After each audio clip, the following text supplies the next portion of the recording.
Guys last પાર્ટમાં આપણે last ઉપર ચડી ગયા છો, જે જગ્યાએ આપણે જવાનું હતું ત્યાંથી પછી પાછા વળી ગયા છો. તો ગાઈઝ નીચે જ ઉતરતા ધ્યાન રાખીને આડવું પડે, કારણ કે સ્પીડ વધી જતી હતી અને આપણે પછી થોડાક પુલઅપ મારી નાખ્યા, કારણ કે આપણે એક્સરસાઇઝ બહુ હોય. તો ગાઈઝ નીચે ઉતરતા આપણે હવે નદીની કનેથી એકદમ દેખો, ખાલી નદી દેખો તમે, કેવી મસ્ત સુંદર નદી દેખાય રહી. ગાઈઝ આ નેચરલ હતી ની વાત થોડો, ના નાની ક્યુટી દેખો ખાલી.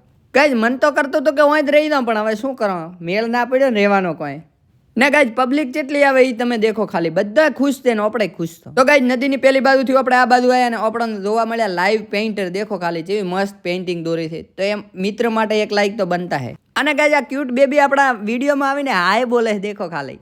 નદીનું પાણી કેવું મસ્ત સુંદર રીતે વહેરું, ખાલી આ તો દેખવાની મજા જ કઈ અલગ છે. ગજા ગરીબ માણસો જોવા મળે તો એમની મદદ કરો. ગજા ઘોડા જેવા મસ્ત લાગે છે, ના ઘોડા આપણા માટે જ છે. આપણે પ્રી વેડિંગ બીજું કરવું હોય તો અહીંયા આવી જવાનું. ગજા આપણે હખણા તો બેહવા એમ નથી, એટલે નદી વસોવસ થઈને થોડીક વાર બેઠા. તો ગજા કેવો મસ્ત ક્યુટ કૂતરો છે, દેખો ખાલી તમે. અને બેન એમને નવરાવે. તો ગાઈઝ મસ્ત એક જામફળની પ્લેટ લઈ લીધી આપણે, અને આપણા મિત્રે પાસે મસ્ત ચાવીને ગાધો. આ અંકલે તીરકોમઠાથી ફૂગો ફૂડ્યો, ક્યુટી રાધી છે. આ બીજું ક્યુટ પપ્પી કેવું છે મસ્ત દેખો. ગાઈઝ આપણે લોટાથી પાણી પીતા હતા ને અમે દેશું તો પ્રી વેડિંગ નું શૂટિંગ ચાલુ હતું, તો આપણે એનો વિડીયો બનાવીને મસ્ત એક ક્યુટી ને ધીમે ધીમે ચાલતી હતી તેનો વિડીયો બનાવી લીધો. અને લાસ્ટમાં પાસે પ્રી વેડિંગ નો વિડીયો બનાવી અને આપણે આવી ગયા બારે. પોલો ફોરેસ્ટ ને બાય બોલીને આપણે એડ્યા છો હવે પાછા આપણા રિઝોર્ટ તરફ, ત્યાંથી જાશું પાછા અમદાવાદ.